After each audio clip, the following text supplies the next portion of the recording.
put the clip in. Okay. So just to share a little frame for our meeting, we're going to have some shared practice together, led by Zindel, and then the opportunity to hear Zindel speak about his experience of the development and evolution of MBCT and some reflections on where we are and the future direction for MBCT. We'll then open up the conversation, so you'll all have an opportunity to pose questions. So we're going to sort of open up the dialogue so that we can share a little bit of our observations and our questions about MBCT. And then, I don't know if any of you yet, I don't know if you can see my little screen, but there's this book, I can see Zindel smiling, which I'm about a third of the way through and really absorbed by, which is Better in Every Sense, which updates us on Zindel and his colleague Norman Farb's more recent research, which is called Better in Every Sense. So we can hear a little bit about the more updated work that Zindel's been doing. So we're aiming to finish around 6:30, but we've given ourselves a little bit of flex if we're having a really in-depth dialogue. So it might be a little bit after that, depending on the questions and dialogue. So turning now to our very special guest, Zindel Segal is Distinguished Professor of Psychology and Mood Disorders at the University of Toronto.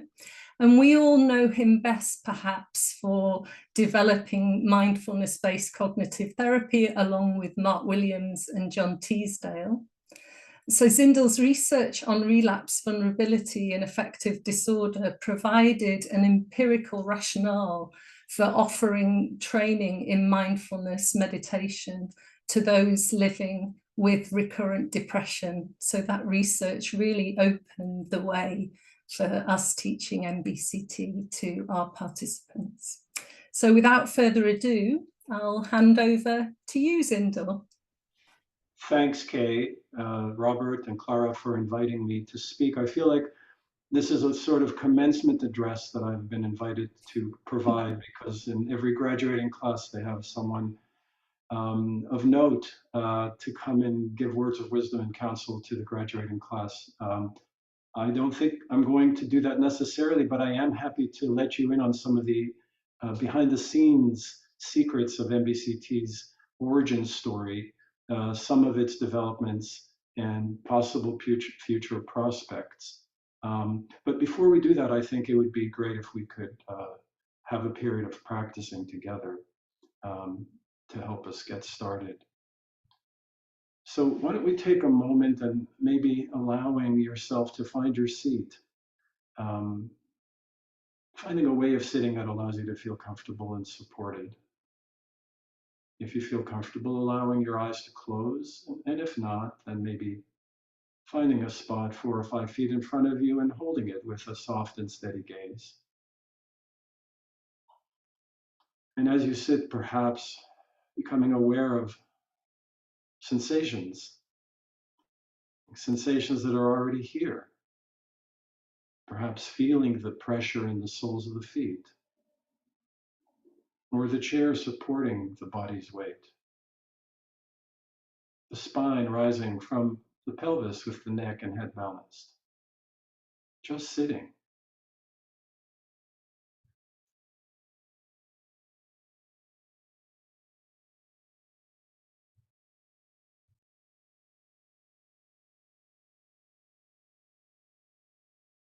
And then if you're willing, perhaps shifting the attention and moving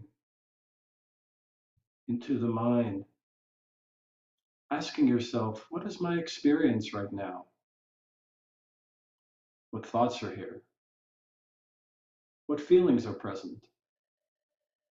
What bodily sensations are making themselves known? And as best you can, allowing all of these elements to simply be here, watching and observing them from one moment to the next.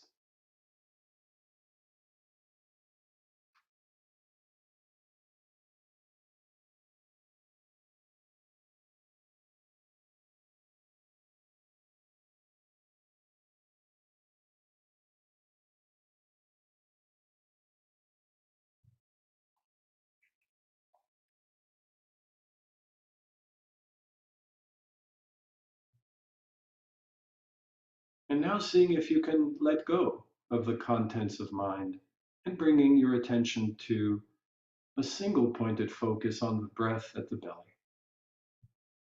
Feeling breathing right here in this part of the body as the belly rises with each in-breath and as the belly falls with each out-breath. Seeing whether you can stay with this gentle rhythm of rising and falling, breathing in and breathing out, moment by moment, as best you can.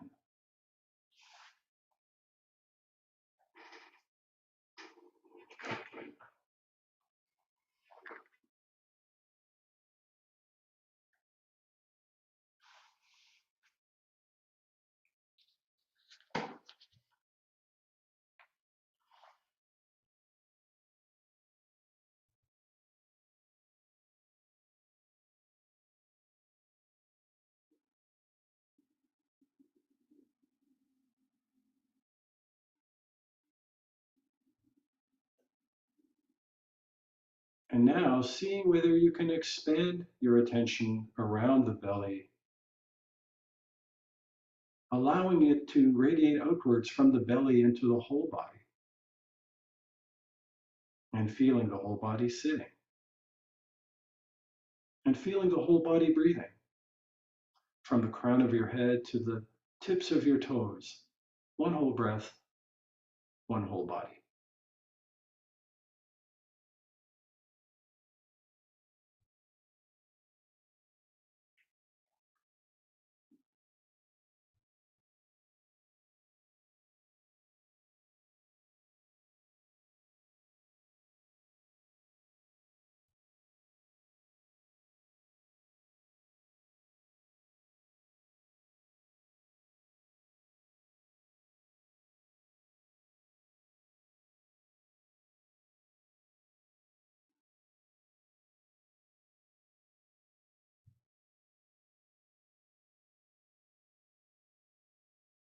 And then when you're ready, just allowing your eyes to open and slowly returning your attention back to the screen and to our meeting.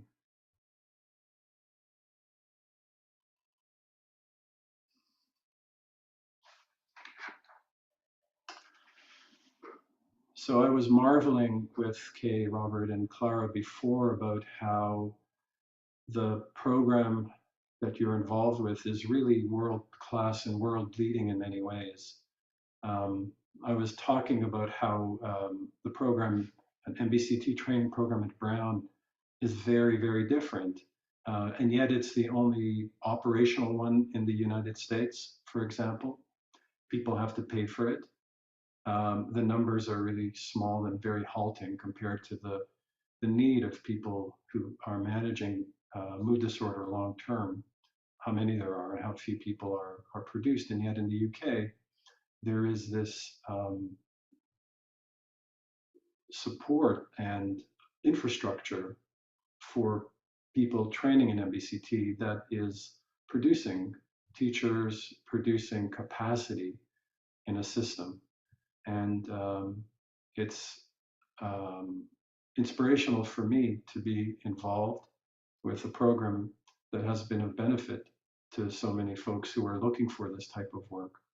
And I think all of you participating in it are doing a lot to support it and keep it going. So what I thought I would do is to tell you a little bit about the good fortune I've had of working with John Teasdale and Mark Williams in developing MBCT. So let me just go ahead and share my screen.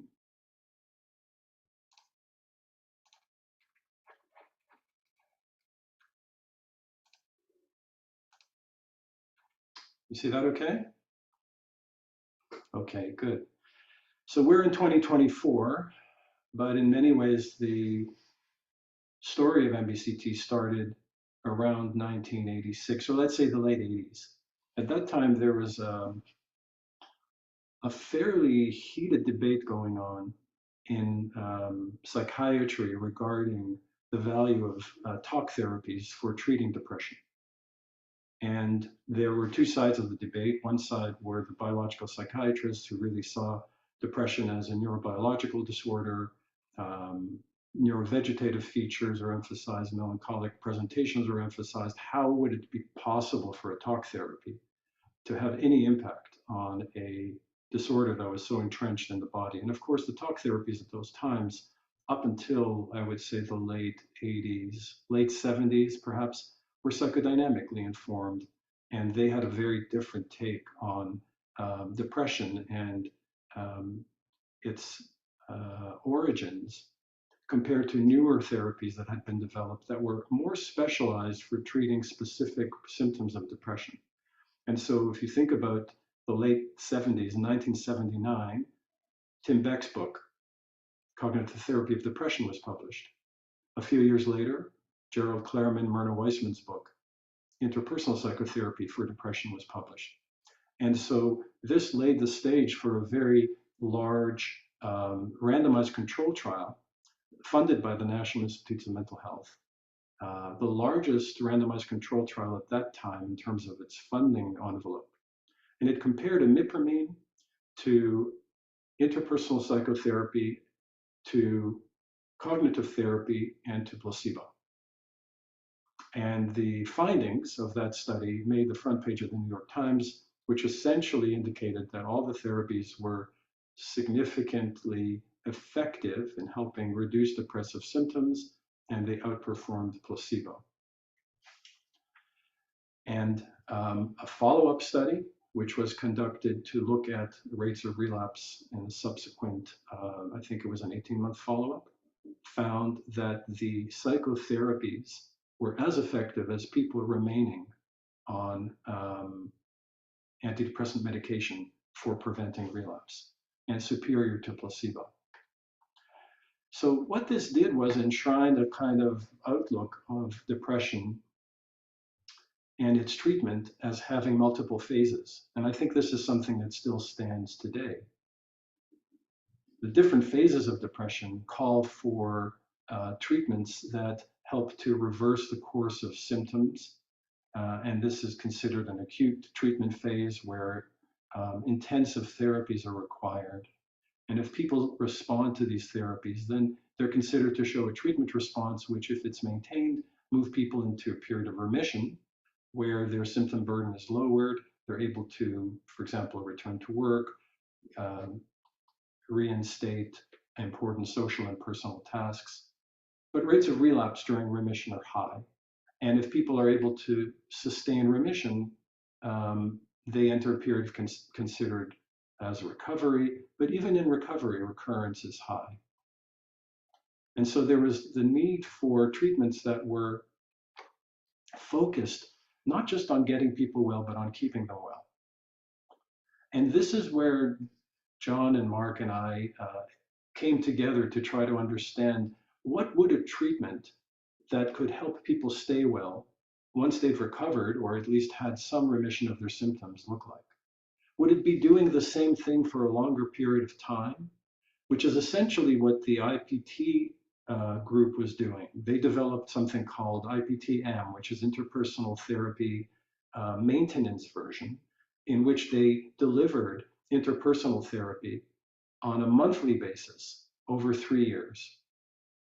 And this was a diluted version of the interpersonal therapy that was delivered during the weekly treatment of the acute phase of the illness. And it showed benefits to patients who were looking to continue in their therapy to prevent the return of symptoms. And the group that had developed interpersonal therapy maintenance version approached me with a small amount of funding from the MacArthur Foundation to develop a similar version of cognitive therapy. And so I used this money initially to meet with John and Mark on a number of different occasions to ask the question, what would a maintenance version of cognitive therapy look like? And we talked about whether it would be feasible to simply provide cognitive therapy on a monthly basis in the way that IPTM had. We talked about whether there was some other way in which these treatments could be modified. But the thing that was really missing for us is an understanding of the risk factors faced by people in remission, in recovery, and seeing whether there could be a therapy that could be designed around those risk factors. And this is really important because compared to mindfulness-based stress reduction, which really started with the premise of teaching mindfulness meditation as a way of addressing exacerbated and prolonged stress responses, we came at this problem through a different route, which was to look at the risk factors of relapse and depression, trying to understand what those psychological mechanisms were, and then asking ourselves, are there specific interventions that are helpful in teaching people skills for addressing them? And so at that time, if you know a bit about what John and Mark had been doing in their academic careers, they had spent a lot of time working on mood-dependent memory and its effects on cognition. What they found was that different moods increase the accessibility of different mental content. So if you're in a very euthymic mood, a very positive mood, you're more likely to recall positive information. If you're in a sad mood, you're more likely to recall negative information.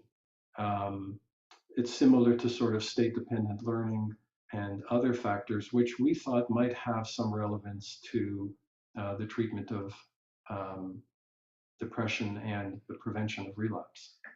And so we had these discussions where, and I think I want to point out, mindfulness was never on our radar at this point. We were looking at some of the semantic network models in which sad moods were linked to different views of the self, the accessibility of self-constructs or other memories.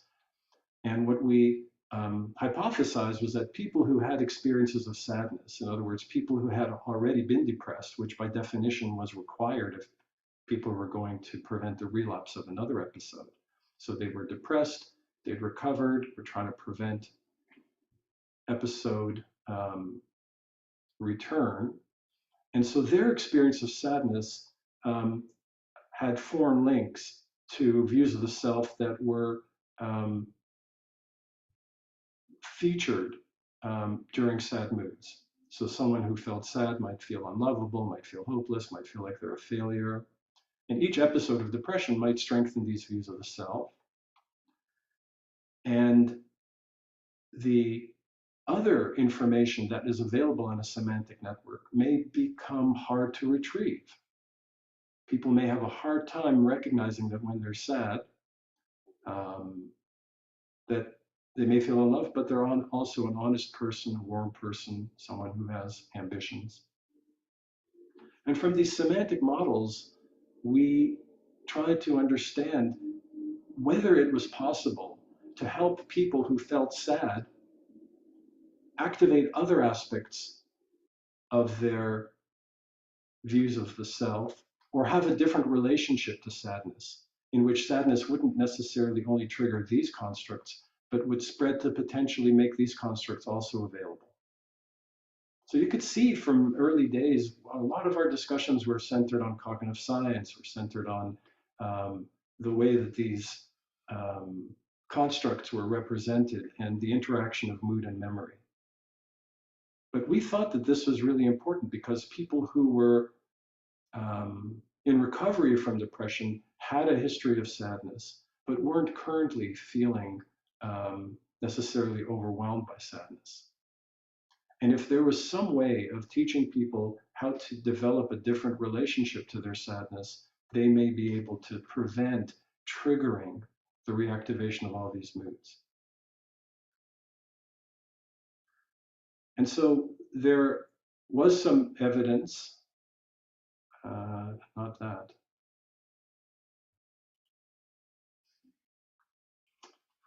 There was some evidence that there was a way of doing this that didn't look like cognitive therapy.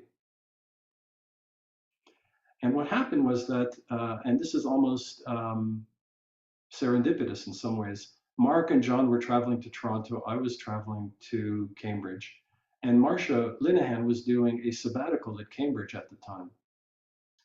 And she became sort of curious and interested in why all this travel was going on and what we were working on. And they were having all these discussions with Marcia, and who, at the time, if you look at the date, 1992, Marcia's Dialectical Behavior Therapy Treatment Manual came out in 1993. So she was starting to put the pieces together for DBT, and one of those pieces was mindfulness. And so she directed us to look at the work of John Kabat-Zinn, who used mindfulness meditation in the treatment of chronic pain to help people develop, quote, a different relationship to pain. And here we were trying to find a way to help people develop, quote, a different relationship to sadness. And so we went to our local bookstore and bought a copy of Full Catastrophe Living. And initially we were, I think, needing to be pushed to consider mindfulness meditation as something that we would want to introduce to people who were trying to prevent depressive relapse. But we opened up the pages and we started to read through it. And even though there is a lot in there about mindfulness and meditation, there were a couple of case examples that seemed to us to describe psychological movement that we'd seen in our patients who had responded very well to cognitive therapy. There was an example of a male participant in MBSR who was very compulsive and had a list of things that he had to get through every day. And he would just work through his list, but it would also be very stressful on him because, of course, life doesn't always cooperate. And so he would end up being a bit of a slave to this list. And one day he found himself at midnight washing his car because that was the last thing on his list he had to do before he went to bed. And then he writes about how he had this moment of recognizing this thought that washing my car is just an idea that I have. I don't have to do it. I don't have to follow it, but I can get some distance from this idea. I can see what it's doing to me. And that gave him a lot of freedom to step away from being run by his list. And this notion of a move from taking a thought that someone has as a fact and treating it as such versus seeing it as just a thought, a mental event, a movement of the mind. These are things that had been discussed in psychotherapy for quite a long time. Called different things, using different labels to describe it, and by different therapists. Self-distancing is a term that actually shows up in the 1979 book, Cognitive Therapy of Depression, by Beck. Decentering is a term actually coined by Jean Piaget to reflect the cognitive development of adolescence. Metacognitive awareness, cognitive diffusion is big in ACT. Observing ego is big in psychodynamic therapies. All of these traditions are talking about how people can experience their thinking, their thoughts, their mental narrative from a distance and have a different relationship to it versus being fully identified with it as real and as true. And we thought that if there was a way of training people specifically and reliably to do that, then that might be very important in helping people deal with their sadness, which was really inescapable and is inescapable for any of us who are alive. But to have a different relationship to that sadness where they can look at the mental contents that it activates or the ideas about themselves that come to mind and just have a little bit more choice around what to do next. And this was the way in which we were persuaded not to develop a version of cognitive therapy for maintenance that was much like the CBT model that's used for the treatment of acute depression, but just extended over a month at a time. And we went and spent time with John Kabat-Zinn. We sat in on his classes. It took us a while. It took us, well, it took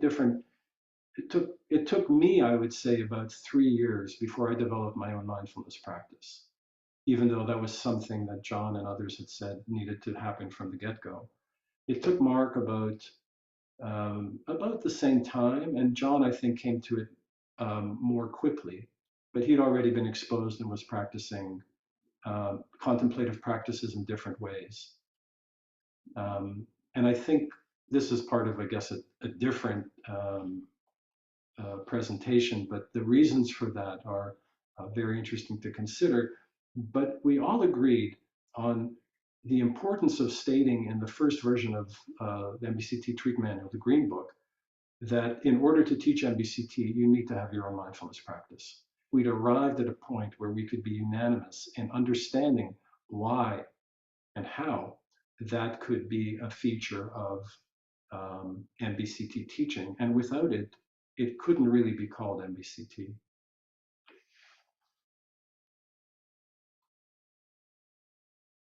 So let me give you an example of this type of relationship to disorder that I'm talking about, this decentering relationship. And I just want to emphasize that in MBCT, we weren't just interested in looking at outcomes. We thought that it was important to identify mechanisms that were driving the risk of relapse and teaching people skills for reducing that risk. And so we identified targets that had to do with sad mood activating negative views of self, negative memories, negative mental constructs. We also talked about how one could engage with those targets, teaching people a different relationship to sad moods, and also then evaluated the people who benefit from MBCT. Do they describe, are they able to point to a different relationship where they can watch their sadness, watch their moods, watch their judgments, watch their criticisms without being fully identified with them? These were some of the questions that were driving us, and these were questions that were built into our trials. So before we get to outcomes, let me just give you an idea. This is a poem that is written by Billy Collins, who is a poet in the US. He was the poet laureate of the US for well, maybe 20 or 15 years ago. And he's writing about a different disorder. He's writing about insomnia. And so let's listen to him. And as all of you know, MBCT teachers and supervisors, poetry is subjective. And so it's not being offered in the way of making a point or proving a point. It's offered as a way of trying to illustrate in a more maybe implicit manner some of these ideas about how one can relate to a problem, how one can relate to something that's causing one distress. So I'll just read this and just basically see how it lands with you. Insomnia. Even though the house is deeply silent and the room with no moon is perfectly dark, even though the body is a sack of exhaustion inert on the bed, someone inside me will not get off his tricycle, will not stop tracing the same tight circle on the same green threadbare carpet. It makes no difference whether I lie staring at the ceiling or pace the living room floor. He keeps on making his furious rounds. Little peddler, in his frenzy, my own worst enemy, my oldest friend. What is there to do but close my eyes and watch him circling the night? Schoolboy in an ill-fitting jacket, leaning forward, his cap on backwards, wringing the handlebars, maintaining a certain speed. Does anything exist at this hour in this nest of dark rooms but the spectacle of him and the hope that before dawn I can lift out some curious detail that will carry me off to sleep? The watch that encircles his pale wrist, the expandable band, the tiny hands that keep pointing this way and that. And so when I read this poem, and once again, it's very subjective, I see him describing a relationship to insomnia that involves allowing and letting be. And of course, you can't say this to a group and you can't insist on it, but it echoes to me the lines in The Guest House: the fear, the dark thought, the sadness, the shame, the malice. Meet them at the door laughing and invite them in. There's a way in which these experiences are seen as, quote, my own worst enemy, my oldest friend. There's an acquaintanceship with them. There's not necessarily a need to eliminate them or to be completely antagonistic with them. This can open up space. This can open up choice. And the practice of mindfulness allows us um, to observe them in just this way. Now, some of you might say, well, if this is already happening in traditional therapy, why not just have people do this in traditional therapy, including cognitive therapy, where we know that decentering is an important focus? And I would argue that, yes, it does happen in traditional therapy, but it's not very reliable. It depends on who your therapist is. It depends on their outlook. It depends on a lot of things that have to do with the content of the therapy itself. Whereas in mindfulness meditation, this is a direct route to training decentering, to training allowing, and to training letting be. The very same mental stances towards negative affect that we believe is very impactful for people in the long-term management of a mood disorder. And I'm happy to take questions on this afterwards. But that's sort of how I feel, the mindfulness meditation is placed in our program. So let's take a few minutes and look at outcomes. We were, I guess, insistent that we not publish the Green Book until we had evidence of efficacy, until we had some way of saying that this is a program that has empirical support. And so we waited. And when we published it, we were publishing the outcomes of a trial conducted by myself in Toronto, Mark in Bangor, and John in Cambridge in 2000 that showed MBCT preventing relapse significantly more effectively than people who just receive treatment as usual. MBCT added to treatment as usual versus treatment as usual, about a 30% advantage for people in the MBCT program. And then John conducted a follow-up study with Helen Ma, which essentially replicated those findings. There were additional studies which showed the benefits of MBCT compared to treatment as usual. And then there were some very impactful studies, including this one by Willem Kijken and his group, which showed that when people are followed for 2 years after achieving symptom remission on an antidepressant, those that are supported to taper the antidepressant and receive MBCT do equally well as those continuing on their medicine. And I published a study in which we had a third group compared to similar to this design, a third group that was completely taken off their antidepressants and given a placebo pill. And both MBCT and continuation pharmacotherapy outperformed placebo, which I think in many ways was the definitive answer to many of the skeptical biological psychiatrists who felt that maybe there was something quirky about the way the antidepressant was being delivered in these trials. But when you get that sort of separation from placebo and an antidepressant being very effective, then you can at least say that both treatments were being delivered with fidelity. And so the outcomes, I think, have been very influential in helping to shape the landscape for MBCT in terms of being involved and incorporated into national treatment guidelines, to being incorporated in the way in which MBCT is considered as important in the arsenal of care for people living with depression, but also the importance of suggesting sequential treatment algorithms for people who are living with depression, such that certain types of treatments may be appropriate and considered for the acute phase, and other treatments that may or may not resemble acute phase treatments ought to be considered for the prevention phase.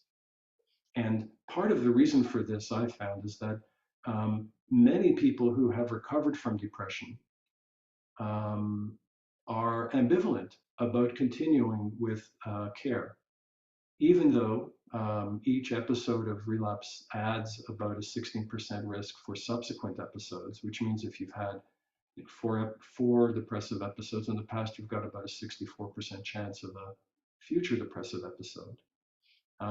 But people aren't keen on staying on antidepressants for 3 years or continuing to come to services if they're feeling like they've been able to resume their um, activities, go back to work, be able to, parent well or look after people or be available in relationships. And so the um, configuration of prevention treatments need to take that into account. And I think that the MBCT model um, has an advantage in eventually being able to shift into more of um, a routine that people can incorporate into their lives rather than being necessarily seen as a therapeutic standalone. So this, I think, is shown in some of the practice evidence where we see that people during the program tend to practice fairly well in terms of their numbers of times of the week that they might um, do the more formal sitting or the informal mindfulness practices. But then once the course is over, there's a big drop off. At least that's what I've noticed in North America. There's a big drop off in the kinds of things, the frequency of which people do things, and the more informal practices, the 3-minute breathing space, being mindful in activities of everyday life, that seems to continue. And I think there is some evidence that the continuation of doing something over time contributes to resilience and wellness in the face of mood disorder. MBCT, I think, is constructed in such a way that that type of transition is easily understood, along with whatever supports are offered for post-group, including possibly graduate classes. Or, of course, I mean, the weird thing is when Mark, John, and I got started, MBCT would end at session 8, and then people would say to us, well, if we're interested in continuing to practice mindfulness, where can we go? And the only answer that I had in Toronto was, well, there's a Buddhist temple that meets regularly, and on Sunday mornings, they're open to the public where people can sit together. No one will disturb them, no one will bother them or try to get them to become a Buddhist, but it's an open community space. That was daunting for many people. These days, there's so many apps that are available. There's so many recordings by MBCT teachers available online. People can download them, have them on their phone. It's pretty easy.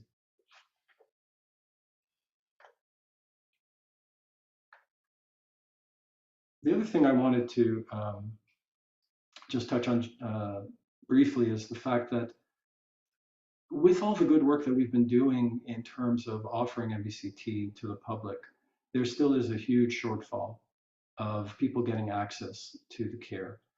In Toronto, in Canada, if you live in a larger city, you would be able to get access at some hospitals. More than likely, you would need to go to a private practitioner um, and um, and join a group. But if you lived in rural communities, it would be pretty much impossible. Um, in Europe, I think it's even a little bit more restrictive.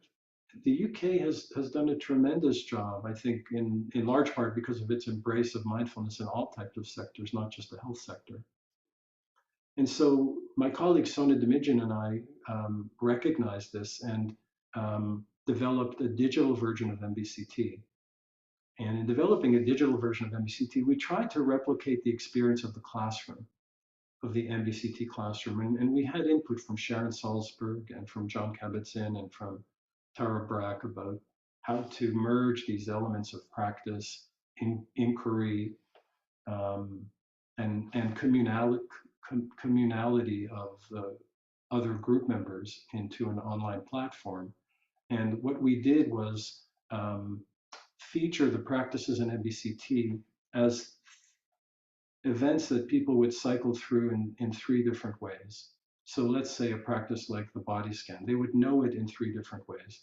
The first way is that they would practice it, narrated either by Sona or by myself, let's say in the session in which the body scan is featured, session 1 or session 2. Then they would have an opportunity to reflect on it by entering their reactions to questions in text fields. And then they would have an opportunity to watch a videotape of myself and Sona running an MBCT group in which the body scan was being discussed during inquiry. And there were questions that each of the inquiry probes was addressing. So it wasn't just a way of having them participate in the body scan and then leaving them to figure it out for themselves, much as we do in an MBCT group. There's the practice, there's the inquiry, there's the group discussion, there's that additional learning that goes on. And we felt that we were able to harness and capture a good deal of the MBCT program in this format. We rolled it out in a large HMO, which is a health maintenance organization. It's a hospital network in Colorado. And they already have a fairly robust depression treatment pathway, in which case people who come for help with depression get to see a physician, perhaps an antidepressant is recommended, or they get to see a behavioral health specialist who can initiate a course of therapy. So we added online access to digital MBCT to their depression treatment pathway. And what we found, and this was a study with, I believe, 440 participants. The red line are people who had this digital, it's called mindful mood balance, added to the usual depression care. And we can see that there's a steeper decrease in PHQ-9 scores over the first 3 months in the study than for people who were in usual depression care. Usual depression care at Kaiser Permanente, the HMO, eventually came down to a level that was not significantly different from MBCT added, but MBCT dropped more quickly. And so there was a quicker resolution of these residual depressive symptoms. These were not people who were depressed. These were people who had residual depressive symptoms, which were defined as a PHQ-9 score of between 5 and 10. So they started higher than 5, they dropped to below 5 here. Similar decreases significant on the GAD-7, which is a measure of anxiety, and on the mental functioning component of the SF-12. So here's what's interesting. We were able to develop this program, but as we learned, the glamour and the attraction of digital therapeutics is hidden behind the need for tremendous amounts of funding and distribution channels so that you can build a wonderful, shiny digital therapy. But unless you have a distribution partner, it's going to sit on the shelf and not have much impact. So even though this software program that we've developed, this digital therapeutic, seems to be able to hold its own and has some good empirical evidence, it has not been rolled out inside the Kaiser Permanente care system. And it's available online, but very few people tend to access it because they don't really know a lot about it.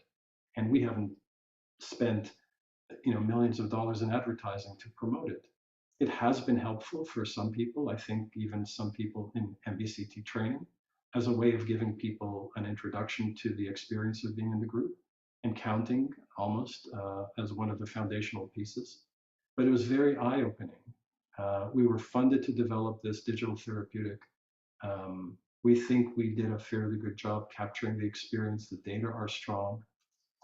But I would say, quite honestly, it's sort of floundering because the realities of digital therapeutics in a very competitive marketplace that is capital intensive is not something that Sona and I are up to.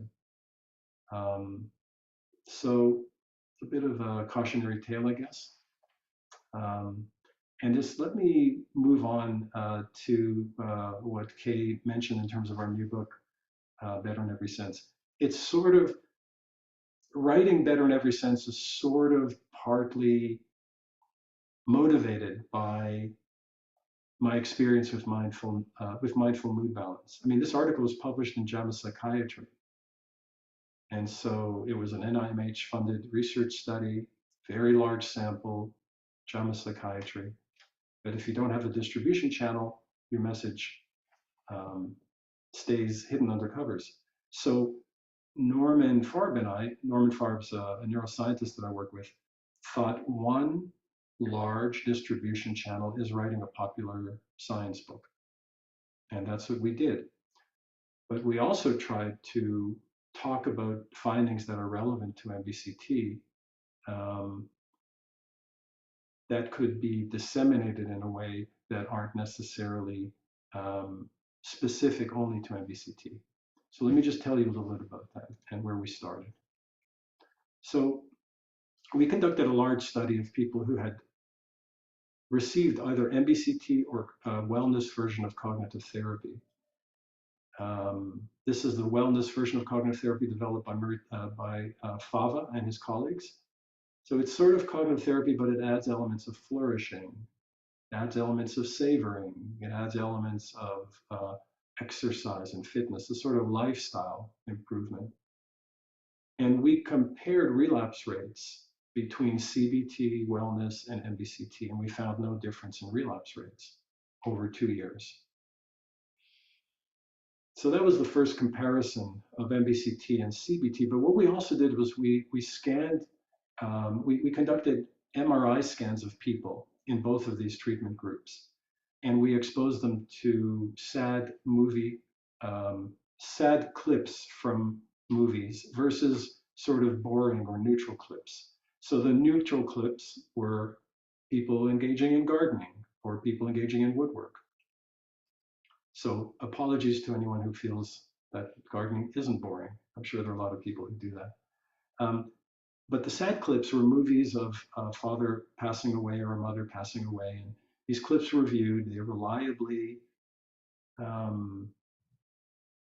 activated sadness in people's visual analog ratings compared to other moods when they weren't watching the clips. And so we were able to image what's happening in the brain of these people who were vulnerable for depression when they watch these sad clips versus these neutral clips. And what you find very strikingly is when people watch sad film clips in the brain, there is a huge activation of the front of the brain, the areas that relate to problem solving, self-reference, executive control through thinking and through planning. And there's a huge shutdown of sensory regions in the brain.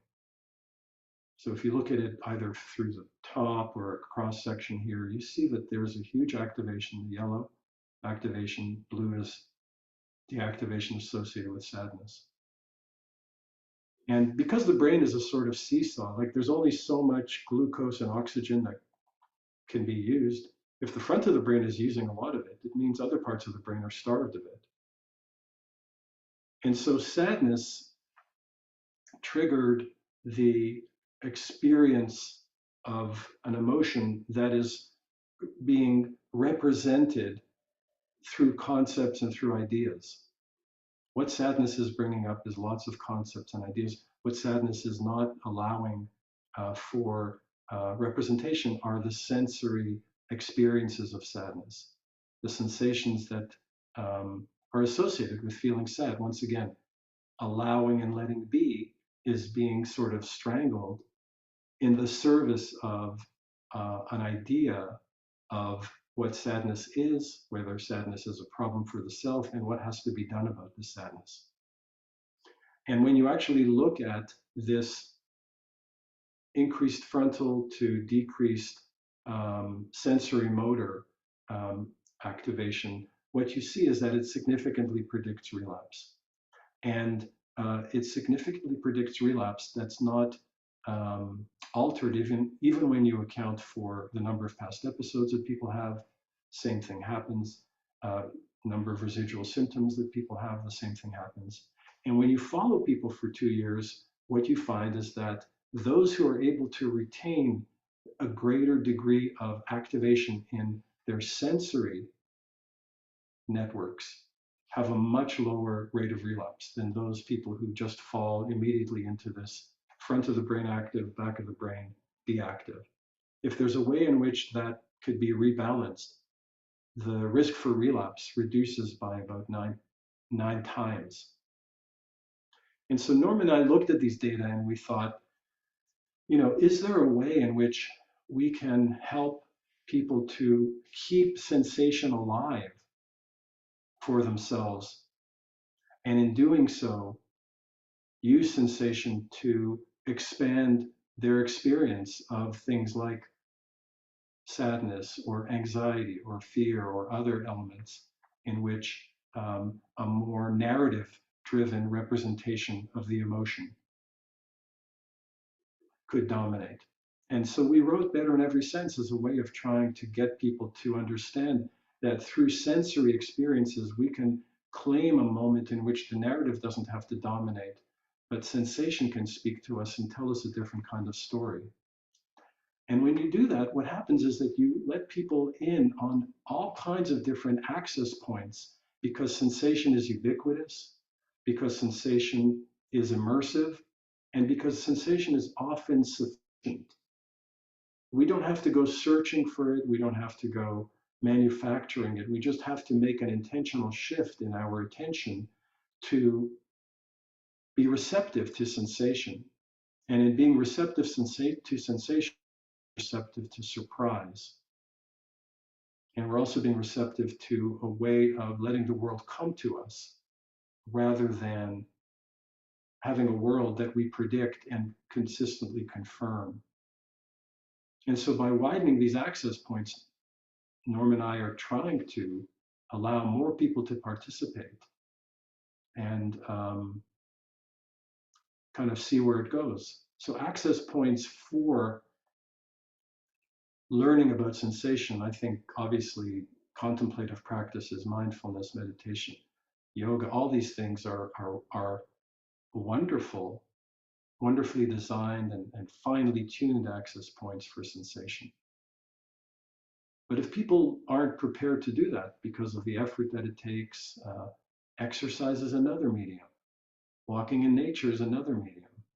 Psychedelic drugs is a medium. Therapy can be a medium. Visiting an art museum can be a medium.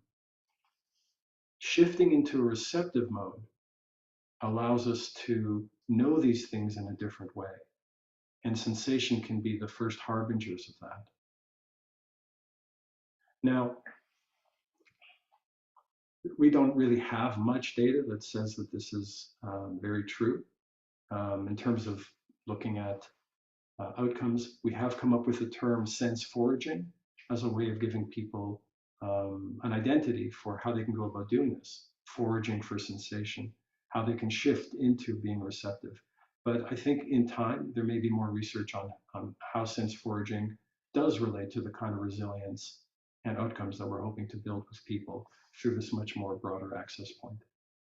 And so we'll see where this goes in the future. I think I'll end here. Thank you for listening. I'm looking forward to a chance to discuss some of this with you. So, okay, I'm going to stop the share and we can maybe have a bit of a fulsome discussion.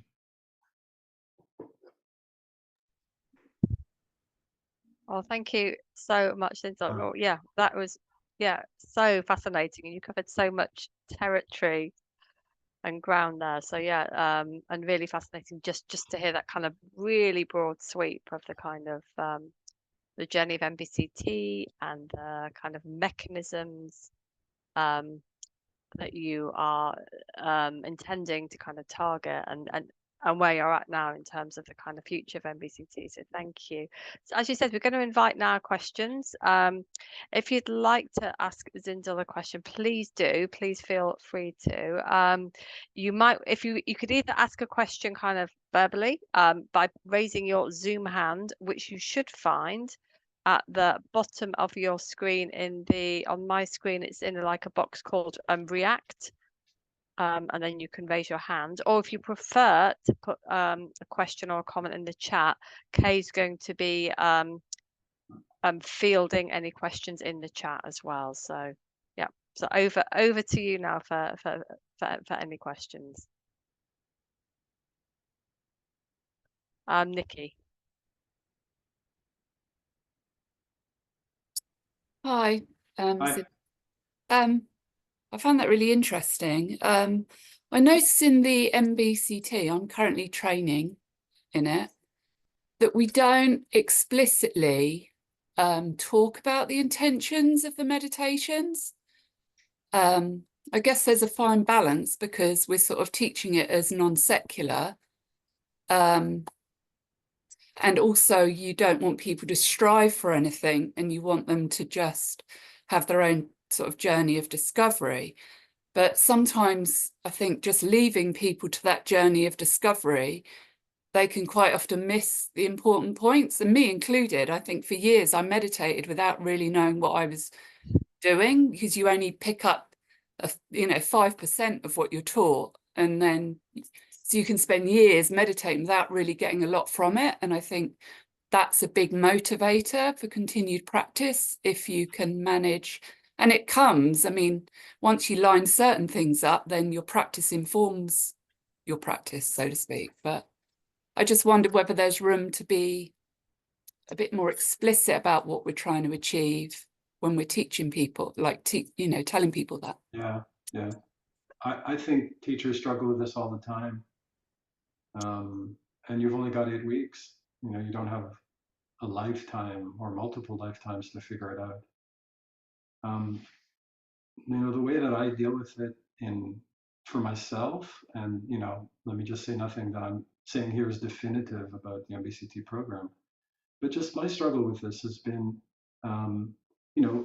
because I also wear a therapist hat, and in a therapist context, I'm happier to provide a bit of preamble, a bit of intentionality to someone before they go ahead and do it. If someone's going to do exposure therapy, I need to provide a bit of a preamble about, like, this is what's going to be coming up. But I tend not to do that in MBCT because I'm not wearing a therapist hat.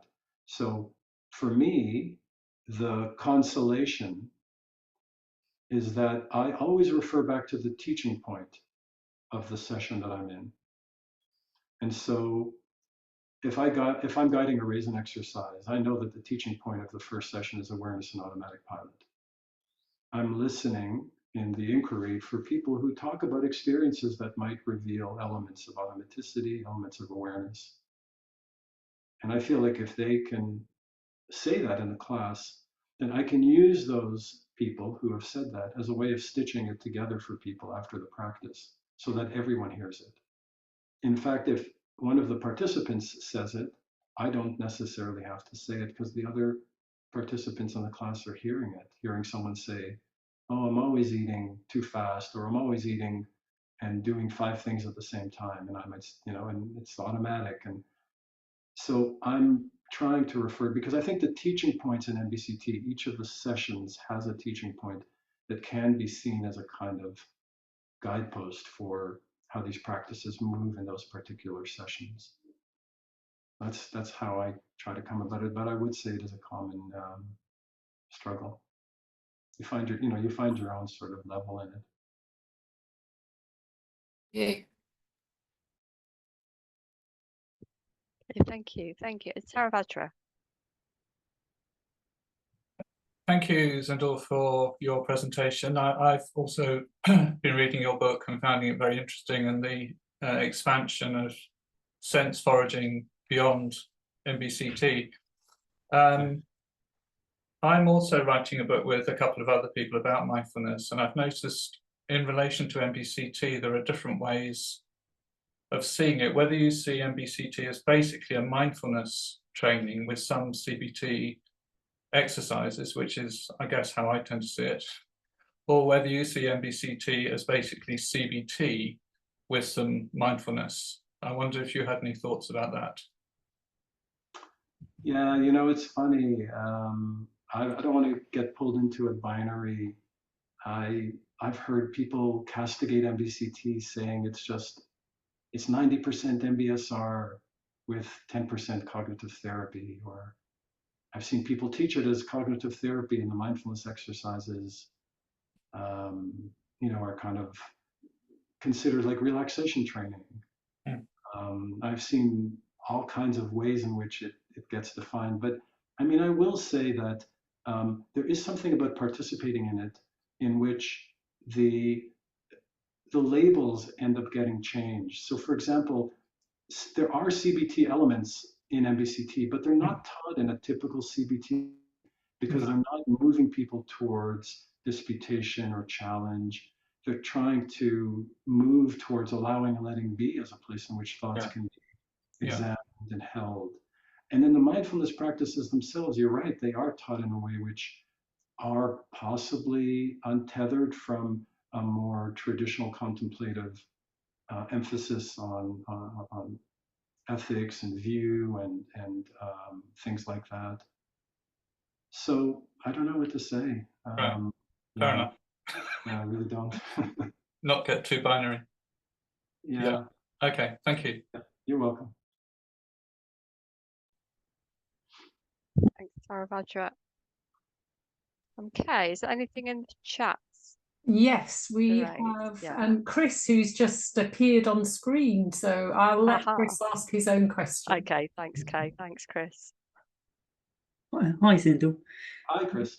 So, Zindel, this idea of access points, and obviously in week 3 of MBCT, there's the mindful movement in that sense. So, it's listed in the book as Hatha Yoga. I just wondered if, in terms of sense foraging, well, we could use other forms of movement, or.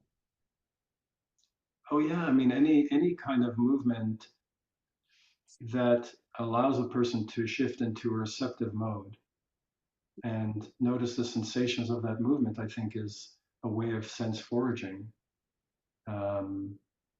So walking, for example, walking in nature is a big one, but then when you're in nature, there's so much potentially that could be sense foraged for. Like it could be the walking, but then maybe you let go of the walking and you hear some bird song, or maybe you let go of that and you see some, interesting visual things. And noticing the receptivity, I think is the crucial part in sense foraging. And I'm just sensing, Zindel, in terms of in that group, in that session, is there other physical activities which you may have used yourself when teaching, perhaps like Qigong or other forms of, keeping it accessible to a group simultaneously? Oh, so are you asking about in session 3 when we introduce mindful movement and mindful walking? Why those particular practices? So I was just thinking, are we sort of limited, restricted to Hatha Yoga in session 3 for mindful movement, or could we use alternative approaches? Okay, so that's a broader question. Okay, so I mean, when we try to understand movement, mindful movement, and yoga, there was a lot of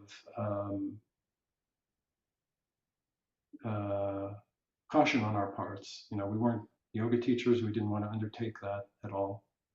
So we understood the use of movement as essentially allowing people to practice the same attentional training as they would in sitting meditation, which is hooking onto sensations and following the movement and flux and change of sensation moment by moment to stay close to their experience instead of wandering or having only to do that through sitting meditation practice. In fact, sensations generated by mindful walking are a little bit of a stronger signal than perhaps movement of the breath in the body, which could be subtle depending on where you're following it. So we wanted people to have that same experience of noticing, here's a sensation, here's the mind moving away from it, or here's the mind elaborating it. Oh, and we can come back to the next sensation. That fundamental movement of attentional training is what we wanted people to be able to do in a variety of different guises, including sitting, but not limited to sitting, to movement. So I would ask you then, if you are introducing something different, does it have that same capacity for sensation to be the beacon that people can return their attention to when their minds wander in the midst of performing it? Yes, that's that quality of signal strength, Zindel, isn't it? You know, is it a strong enough signal sense to come back to? Yeah, exactly. Yeah. I think there was something in the chat. Okay.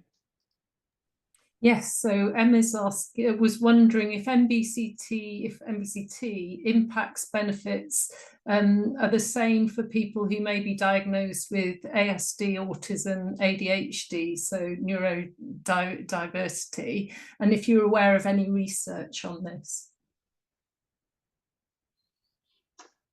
Not really aware of much research on ASD other than the reductions in anxiety, which are sometimes comorbid with ASD,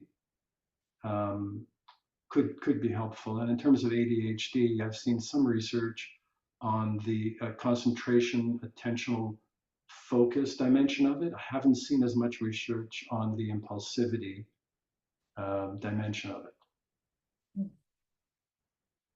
Am I right, Zindel, in thinking, is it Susan Bogles has done some research with young people?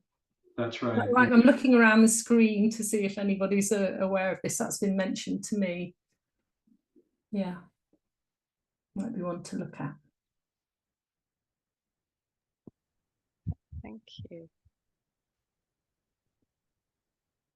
So we do have time for a couple, two, three more questions. If anyone else has any questions they'd like to ask Zindel, either in the chat or putting your hand up.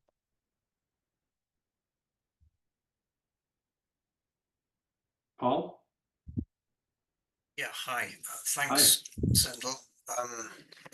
Listen, I work in a mindfulness team in the NHS, and our main intervention is MBCT. And I love my job. I love MBCT, so I just want to express gratitude to you for playing a part in creating it. And please take this question in that light. I'm a big, number one fan of MBCT. If you were creating the program today, with what we know about trauma sensitivity, what we know about positive psychology, other developments within psychotherapies and within psychology and neuroscience, how different do you think it would look if it was created now rather than in the 1990s? Yeah, that's a great question. We've been pushed by Guilford to write a third edition of the book, and we've said no. Because we feel that the Green Book really is intended to be a service to therapists. So on the one hand, we don't want to, like iPhone, when you buy an iPhone and your connector to your charger works for iPhone 11, but you get an iPhone 13 and your connector no longer works and you've got to buy a new charger and you've got to buy a new phone case. And so that's Apple, but we don't want our MBCT therapists to run into that problem of having to learn, 8 new sessions or go from 8 to 12. But I think more fundamentally, we said no because we didn't really feel that there would be much that we would want to add to the program itself. There might be a little bit more packaging around the program. On the second edition, we added a chapter on 3-minute breathing space, on compassion, on inquiry. So there might be more of a rationale for what we were doing. But in hearing John and Mark and even discussions with John Kabat-Zinn about the mindful way through depression, there wasn't a burning sense that, we need to throw attachment theory in here. We need to, throw compassion-focused practices. I mean, we can expand on those things. The one thing that I would say is that I think it would warrant a separate chapter on languaging for people so that trauma-sensitive delivery of guidance could become more standard rather than something of an afterthought. Because trauma rates, I think, are now recognized to be so much higher, or at least they're more diagnosed than they were in the 1990s, where they were less of an issue. We might add something in about the body, but that might be more of my perspective. I'm not sure whether John and Mark would share it to the same degree. So yeah, I think the program would stay 8 sessions as it is. I would be in favor of adding more around trauma-sensitive guidance, and then there might be a bit more of an updating of neuroscience or outcome studies or mechanisms. Thank you, Zindel. Thank you so Sure, much. Paul. Yeah, thanks, Paul. Thanks, Zindel. Okay, any other questions for Zindel?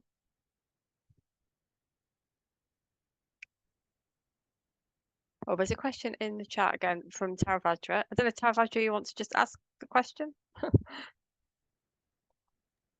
I wasn't sure how many questions I was allowed. We'll let you have another one. Okay, thank you. Yeah, I just wondered, in the light of your recent book and the importance of sense foraging, whether there's any scope to look at the MBCT course and see, well, is there more scope within that format to encourage sense foraging? I mean, I've had a long-held view that there really could benefit by having more movement, whether it's yoga-based or qigong, the point that was made earlier. Yeah. But I just wondered, in terms of your thoughts about the importance of sense foraging, whether that might, again, like Paul's question, if you're going to do it again, if you're going to do it today, whether it would look any different or not. I think mindfulness meditation is exquisite training in sense foraging. Because mindfulness allows you to train the receptive mode when most of the time we're not operating in a receptive mode. We're trained to operate in a confirmatory mode where we predict and the world is known to us. And when it isn't, we are surprised, we are alarmed. And the letting go into a receptive mode is exactly what mindfulness trains us to do repeatedly, and I think very elegantly. So that could be expanded inside MBCT to allow those receptive moments to come when we eat or when we walk or when we feel stressed. But that shift, I think, is essential. Now, the reality is that many people choose not to engage in mindfulness meditation because it's too hard or it's too difficult. And so are there other ways of trying to get them to taste that receptive mode for themselves through ordinary activities or through things that they're already doing? Because sensation is ubiquitous and it's just a matter of trying to tune in. I don't think I could push sense foraging because it's not necessarily something that John and Mark have signed up for. Yeah, and sure. To rewrite something, the three of us would have to be on board, but it could have a flavor of that. Yeah. And understanding what is it that we do when we practice mindfulness. Because I've seen a lot of mindfulness, I've seen a lot of 3-minute breathing spaces online, on YouTube, and people guide them in all kinds of different ways, with music, with the blue light, with a special room. And so it takes the mind away from the possibility of being receptive because there's already a context that's being provided to you. So taking it back into sensation and back into receptiveness, into allowing, into letting be, and seeing that as one of the important parts of the practice, I think, something I'd emphasize. Yeah, thank you. Yeah, I can see a bit like with trauma sensitivity, how keeping an awareness of the importance of sense foraging could influence how we teach without changing anything significant within the program. Yeah, good. Thank you very much. You're welcome. Okay, thank you, Taravajra and Zindel. We've got time, I think, for one more question. So, Kate. Yeah, hi, Zindel. Hi. I'm curious to know what your thoughts are around, you've probably been asked this question many, many times, around how you respond to participants' difficulties with the length of practice. For example, a 40-minute body scan is considered to be quite aversive to some participants, in my experience of teaching, and whether or not you're flexible with that, or you encourage people to sit through it, or just what your views are on maybe adapting the length of practice, knowing what we know about our impaired attention spans. Yeah. I mean, I was a hard ass when I first got started, and I've shifted. But then again, you know, the recordings we would give people were 45 minutes in length. And now there's recordings that are half of that, and recordings from Mark's program, and recordings from just what's available online that, you know, can let people do a body scan for 20 minutes, sitting meditation for 25 minutes. When I started, I think I really did believe that the magic of what happens is tied to these longer sits. And it's true, the longer you sit and the more you're dealing with difficulty, the more you're dealing with impatience or boredom or other things, lots and lots of grist for the mill. But I've been educated, I think, by the fact that people often don't, the compliance rates are often quite low. Certainly after the program is over, and even during the program, people often modify things. So I've noticed that I've cut down some of the guidances from 40 to 30 minutes. Now, is that sacrosanct? You know, I don't know, but it's been a nod in the direction of that. And you know, the danger, of course, is that then 30 minutes becomes too hard. 20 minutes is good. And then the danger is, well, 20 minutes, can I do 10 minutes a day, twice a day? And then you're diluting the whole thing. So there is a point at which I think it is important to say, look, this is a bit of a threshold. Is it at 40 minutes? Is it at 30 minutes? But it's the difference between long and immersive and something that's much briefer, like a 3-minute breathing space. And then, of course, the inquiry around, you know, what came up, and I think the really important thing that I've learned is that when people come back and they say, oh, I just did 18 minutes and I just turned it off, I couldn't handle it anymore, versus the person who's like, oh, 40 minutes, I love it, I want to do it, you know, every day of my life. To be even-handed and curious about the experiences of people who say one or the other, and to be welcoming of, oh, you know, that's so interesting, after 18 minutes you turned it off, you know, did you know? And to really meet them in that way. And initially, when I was teaching, I was a little disappointed when people said, oh, I turned it off after 18 minutes. I was like, oh, too bad you missed it. And I realized, no, maybe they didn't. Yeah, thank you. It's really interesting. Yeah. Thank you, Kate. Thanks, Zindel. So we're getting towards the end of the time we're going to have here.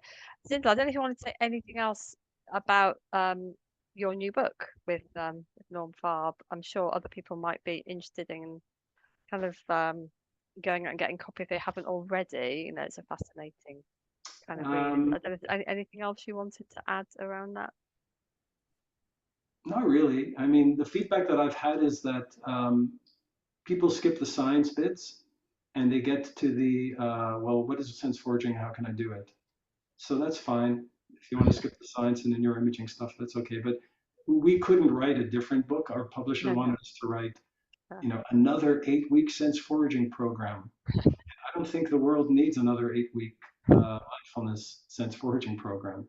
So instead, we wrote this book that has a lot of anecdotes and allusions to Star Wars and Terminator movies, and also a bit of a rationale around predictive coding models of the brain, but exercises that people can try to do. And a lot of it involves the things that we learn in mindfulness around sensations not being static, around movement and flux and ebb and flow when we take the time to be receptive to our experience, even experiences that we already feel we understand, like listening or hearing or tasting, that there's so much more in them. And so the book gets into that, and it could be that parts of that can be incorporated into people's own lives or even their own clinical practice.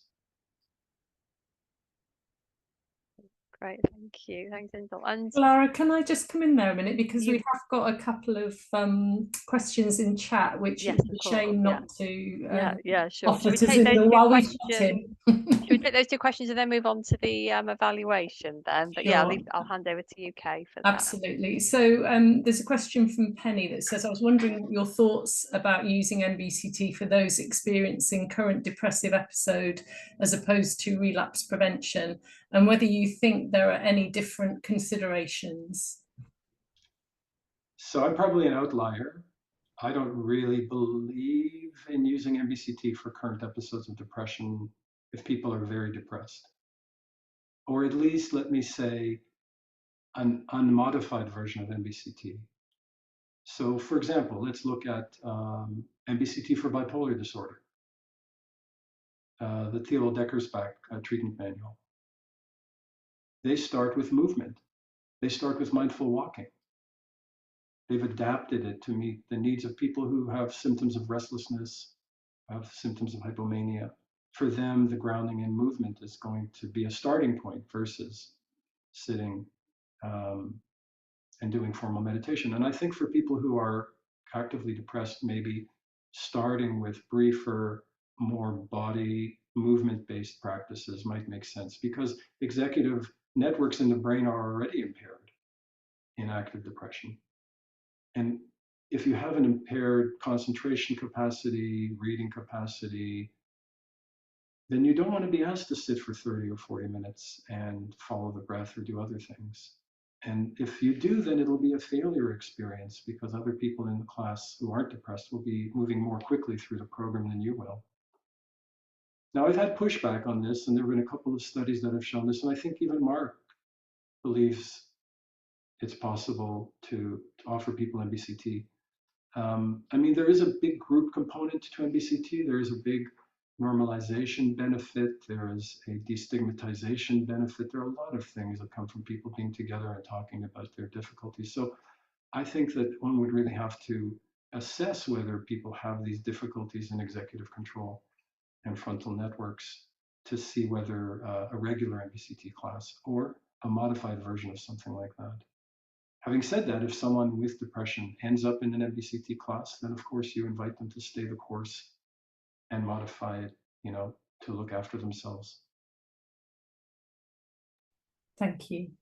There was just a comment, Sarah, I don't know if you want to come in, just saying she heard you give informal practice more weight. The being with experience versus doing the practice properly seems relevant. Sarah's still with us. I think it was more of an observation maybe than a question. Hi Zindel. Yeah, it was just hey, hearing. Sarah, hi. Nice to see you. You too. It was following what you said about people having difficulty staying with practice and, you know, kind of giving up on it because it's not working, or, you know, it's not enjoyable, or whatever, and that kind of focus on being with experience rather than the sense of, you know, doing a sit or a movement practice properly. You know, if I can't do it properly, then there's no point in doing it. Absolutely. Yeah. I mean, I'm wondering whether informal practice cuts out some of that properly. Yeah. I mean, I hope all practice cuts out properly, but I think properly ends up coming up anyways, because that's how our minds think when we do these things. Yeah. So the teacher, I think the teacher needs to listen carefully for any ways in which there's comparison or striving or a sense in, I mean, I've heard some meditation teachers start formal sitting by saying, there's no way that you can do this wrong. Yeah. To try to be preemptive, you know, and sort of pull some of that away. But I think that's a good point. Thank you. Great to see you. Yeah. I like seeing the inside of your car. Yeah. Thank you, Sarah, and thank you, Zindel. I think we're going to hand over now